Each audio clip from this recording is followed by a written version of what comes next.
Oke, selamat pagi adik-adik. Sebelum kita mulai dengan pembelajaran kita hari ini, saya minta satu orang untuk memimpin kita dalam doa. Yang bersedia saja. Oke, silahkan. Berdoa mulai, berdoa selesai.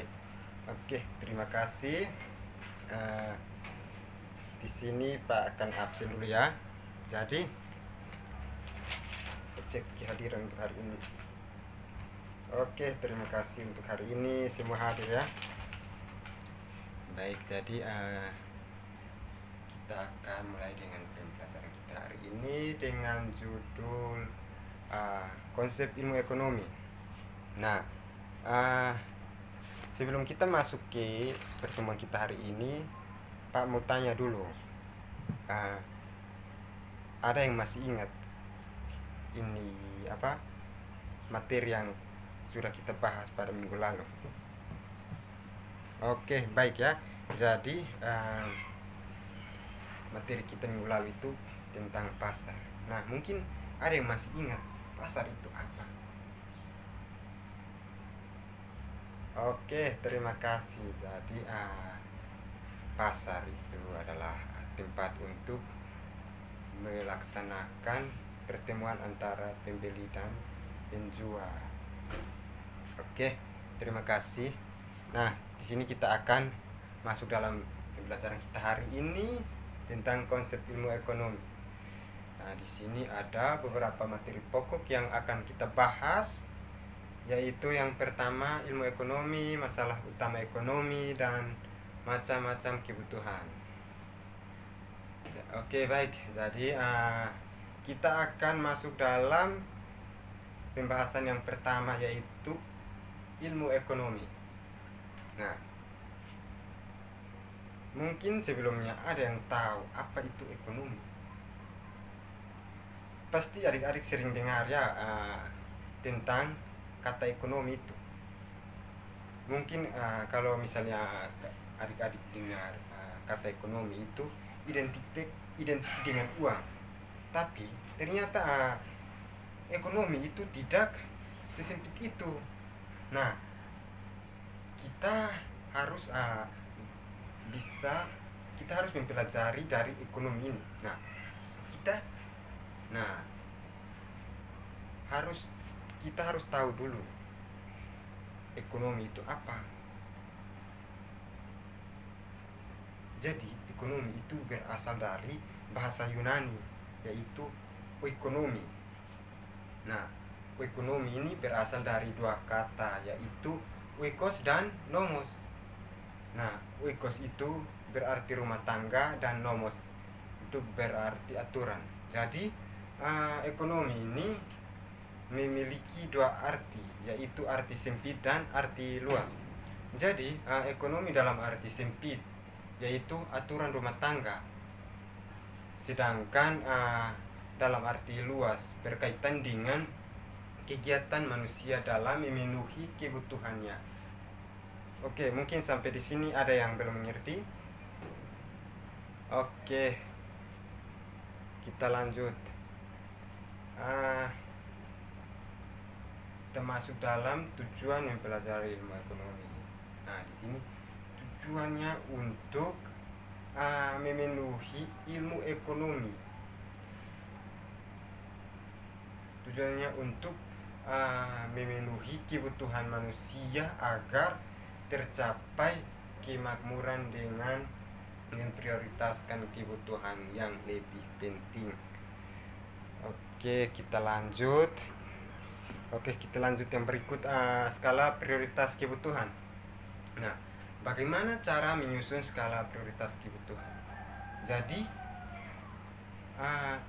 urutan kebutuhan itu disusun secara terstruktur berdasarkan tingkat kebutuhan yang harus segera dipenuhi dari mana yang paling penting.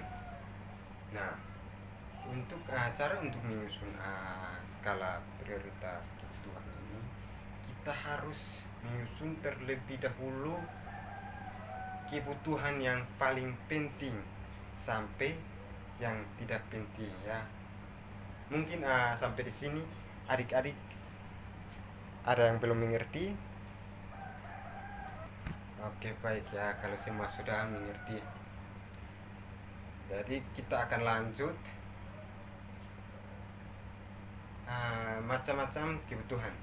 Jadi macam-macam kebutuhan menurut intensitasnya dibagi menjadi 3 bagian, yaitu yang pertama itu kebutuhan primer, yang kedua kebutuhan sekunder, dan yang terakhir itu kebutuhan tersier. Nah, kita akan bahas terlebih dahulu dari kebutuhan primer. Nah, jadi kebutuhan primer ini adalah kebutuhan pertama yang harus dipenuhi oleh manusia untuk kelangsungan hidupnya. Jadi kalau misalnya kebutuhan primer ini tidak dipenuhi, ini bisa mengganggu kelangsungan hidup manusia. Nah, contohnya seperti makanan, minuman, pakaian, dan tempat tinggal. Coba adik-adik bayangkan, kalau tidak makan, tidak minum, kira-kira bisa bertahan hidup atau tidak? Mungkin untuk beberapa hari pasti bisa, tapi jika itu dilakukan dalam jangka waktu yang panjang, kalian pastinya tidak bisa bertahan hidup ya. Jadi kebutuhan primer ini wajib atau harus dipenuhi terlebih dahulu ya. Oke, baik, yang berikut itu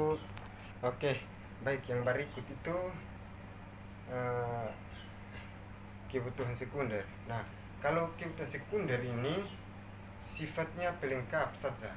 Jadi setelah kebutuhan primer dipenuhi, baru kita bisa menggunakan kebutuhan sekunder.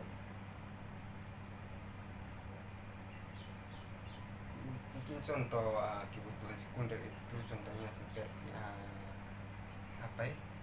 contohnya seperti televisi atau mungkin peralatan elektronik begitu. Oke, jadi barang sekunder ini hanya bersifat pelengkap saja ya. Ini yang paling utama itu kebutuhan primer ya, itu harus dipenuhi terlebih dahulu. Oke, baik ya. Jadi kita lanjut.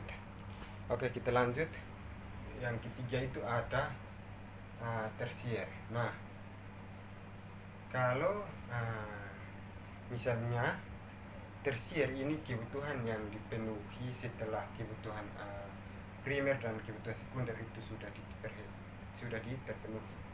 Jadi kalau misalnya tersier ini adalah barang-barang mewah, contohnya seperti villa mewah, mobil mewah, atau jet pribadi.